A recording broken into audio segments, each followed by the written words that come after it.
C'est un travail de longue haleine qui a porté ses fruits en Afrique de l'Ouest. Interpol, l'organisation internationale de police criminelle, a arrêté 300 personnes, saisi 3 millions de dollars et bloqué 720 comptes bancaires dans le cadre d'une vaste opération de lutte contre la fraude financière. L'opération Jackal 3, qui s'est déroulée dans 21 pays, visait à lutter contre la fraude financière en ligne et les syndicats ouest-africains qui en sont à l'origine. L'Afrique de l'Ouest est une région où le volume de la fraude financière est alarmant, selon Interpol. L'organisation ajoute que les résultats de l'opération soulignent la nécessité absolue d'une collaboration internationale entre les services chargés de l'application de la loi pour lutter contre ces réseaux criminels. L'un des groupes ciblés était Black Axe, un réseau criminel parmi les plus importants d'Afrique de l'Ouest. Le groupe opère dans les domaines de la cyberfraude, la traite des êtres humains et du trafic de stupéfiants. Au cours de l'opération, un réseau nigérien impliqué dans le blanchiment d'argent des victimes de fraude en ligne à travers l'Europe a été démantelé. Le scandale des obligations tonnières a secoué l'économie du Mozambique et résonne depuis lundi dans un tribunal américain. Manuel Chang, ancien ministre des Finances, est accusé d'avoir accepté des pots de vin pour engager secrètement son pays à des prêts massifs qui ont été détournés. Ces prêts, censés financer des navires de pêche au thon et des infrastructures, ont laissé une dette cachée de 2 milliards de dollars. La révélation de cette dette en 2016 avait déclenché une crise financière au Mozambique, entraînant une dévaluation de la monnaie, une inflation galopante et une perte de confiance des investisseurs étrangers. Andrew Pierce, ancien banquier de Crédit Suisse, a témoigné contre Chang, admettant avoir reçu 45 millions de dollars en rétrocommission. Chang lui plaide non coupable. Au Mozambique, au moins 10 personnes ont été reconnues coupables et condamnées à des peines de prison, dont le fils de l'ancien président mozambicain Armando Guebuza. Au Congo, un décret du Premier ministre Anatole Collinette-Makosso réglemente désormais l'activité du transport public de personnes par motocycle. Cette réglementation vise à renforcer la sécurité et réserve cette activité strictement aux citoyens congolais sans distinction de genre. L'activité de transport public de passagers par motocycle obéit aux règles de sécurité routière et de santé. L'exercice de transport public de passagers par motocycle est autorisé dans les périphéries des grandes villes, dans les communautés urbaines dépourvues de toute autre offre de transport en commun et dans les zones rurales. Le décret précise plusieurs restrictions, notamment avoir 18 ans révolus, être détenteur d'un permis de conduire de la catégorie A1 pour les tricycles et de la catégorie A pour les motocycles à 2 roues, être détenteur d'un certificat de capacité pour le transport public de passagers ou encore avoir un certificat médical délivré par un médecin agréé par la collectivité concernée. La valorisation de notre travail, ça nous fait plaisir parce que ça nous a donné la liberté de bien chercher notre argent parce qu'avec ça, on peut aussi construire notre avenir. Conscient du rôle essentiel du secteur des transports dans l'économie congolaise, de grands efforts ont été consentis par le gouvernement au cours de ces 10 dernières années. Le pays accorde 19,6% des dépenses publiques totales, soit 4,1% du PIB à ce secteur. À noter que le chef du gouvernement a instruit les collectivités locales à prendre, en tant que de besoin, des textes spécifiques pour réglementer les matières relevant de leurs compétences concernant le transport par motocycle. Présentement, mes enfants sont en vacances au village avec leur grand-mère et madame aussi. Ils ont des travaux champêtres et la deuxième préoccupation, c'est s'habituer à leur langue maternelle. Ce sont les vacances et les enfants sont déployés selon la sensibilité de leurs parents. Si certains ne les envoient pas dans les villages pour les protéger des attaques maléfiques, d'autres par contre trouvent leur village comme la source de la vie. Je suis né au village, j'ai été élevé au village, donc je ne peux pas avoir peur du village. C'est le sorcier qui doit croire à la sorcellerie. Moi, je n'ai pas peur de ces histoires-là. Donc mes enfants, étant à Yaoundé, ne sont pas différents des enfants du village. Les vacances, ils sont là-bas pour se ressourcer, pour avoir les deux pans, c'est-à-dire le pan de la ville et le pan du village. Oui, quand vous avez les deux côtés cumulés, vous êtes un homme complet.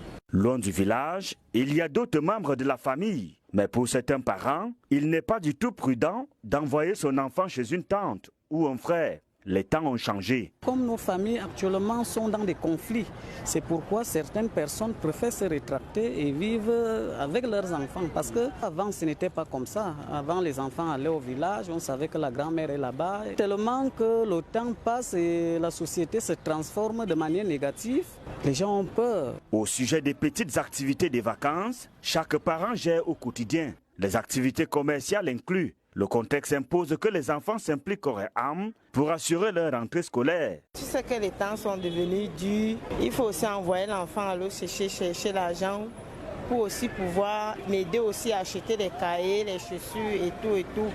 Tu ne peux pas rester sur place comme ça, tu joins les deux bouts.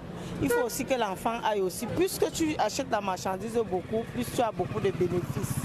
C'est comme ça. Surtout que les stages des vacances dans les entreprises publiques sont devenus rares, comme les urines d'un cafard. Il y avait des stages de vacances.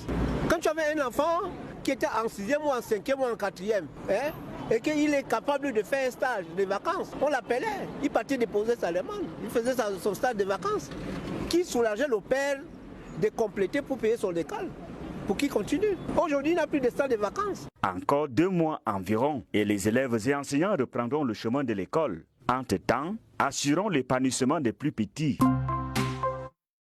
La première ministre italienne a fait des remarques sur la migration et la crise énergétique lors d'un forum transméditerranéen à Tripoli, en Libye.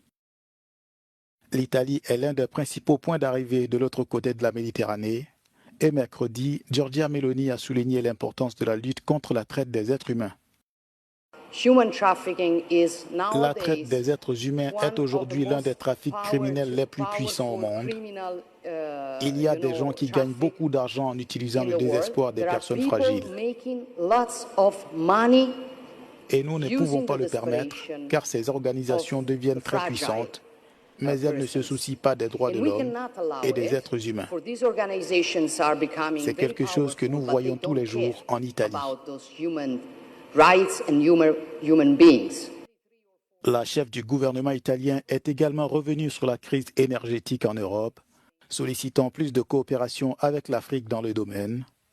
Giorgia Meloni a évoqué le potentiel du continent africain en matière d'énergie. Nous sommes confrontés à de nombreuses crises, mais chaque crise cache aussi une opportunité. Aujourd'hui, nous avons un problème en Europe concernant les sources d'énergie. L'Afrique du Nord, mais toute l'Afrique aussi est potentiellement un énorme producteur d'énergie, pour elle-même principalement, mais aussi qu'elle pourrait exporter. Présent également le président du Tchad, Mahamat Idriss Déby, avec lequel Tripoli a signé en marge du forum un accord pour le recensement des ressortissants tchadiens en Libye et pour des rapatriements volontaires. La police kenyane vient d'interdire les manifestations dans la capitale Nairobi, invoquant l'absence d'un leader capable de garantir des manifestations pacifiques. L'inspecteur général de la police a déclaré que l'absence d'un responsable rend difficile l'application des protocoles de sécurité. L'interdiction a été annoncée quelques heures avant une manifestation prévue ce jeudi. Les manifestants comptaient se diriger vers le bureau du président pour exiger sa démission. Les routes principales menant au bureau de Ruto sont restées barricadées par la police. Les récentes mobilisations ont entraîné des pertes pour les entreprises à la suite de pillages et d'incendies. En prévision des manifestations prévues ce jeudi, certains commerces de la capitale sont restés fermés. La police a été déployée autour du quartier central des affaires, patrouillant dans les rues. Au Kenya, la principale coalition d'opposition a rejeté la proposition de coalition avec le groupe dirigé par le président William Ruto. Il s'agit d'un projet de gouvernement élargi proposé par la coalition Kenya Kwanza au pouvoir à celle de l'opposition, dans le but de mettre fin aux manifestations populaires nées d'un projet de loi de finances. L'opposition réunie au sein de la coalition Azimio Oka appelle plutôt à une convention constitutionnelle nationale pilotée par le peuple. Une contestation publique s'est progressivement installée dans les rues de la capitale Nairobi depuis plusieurs semaines à la suite d'un projet de réforme financière. Le retrait du texte par le président Ruto n'a pas suffi à étouffer la colère des manifestants qui réclament désormais la démission du chef de l'État. Selon la Commission nationale des droits de l'homme du Kenya, au moins 53 personnes sont mortes et plus de 400 ont été blessées lors de manifestations désormais interdites par la police.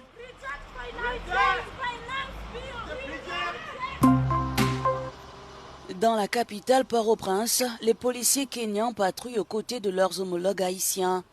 Depuis leur premier déploiement en juin, ces forces étaient cantonnées près de l'ambassade des États-Unis. Cette semaine, c'est autour des zones proches du principal aéroport international qu'elles sont visibles. Rejointes par un nouveau contingent de 200 policiers kenyans, ces forces bénéficient du soutien logistique et financier des États-Unis. À terme, cette force multinationale d'appui à la sécurité atteindra 2500 hommes, avec pour objectif principal de mettre fin à la violence des gangs armés. Cette mission sous l'égide de l'ONU devait en principe durer 1 an jusqu'en octobre 2024 si le calendrier de déploiement des forces avait été respecté. Cependant, sur le terrain, l'opposition haïtienne et des organisations de défense des droits humains craignent les méthodes de la police kenyane, maintes fois accusée de faire un usage excessif de la force jusqu'à se rendre coupable d'exécutions sommaires.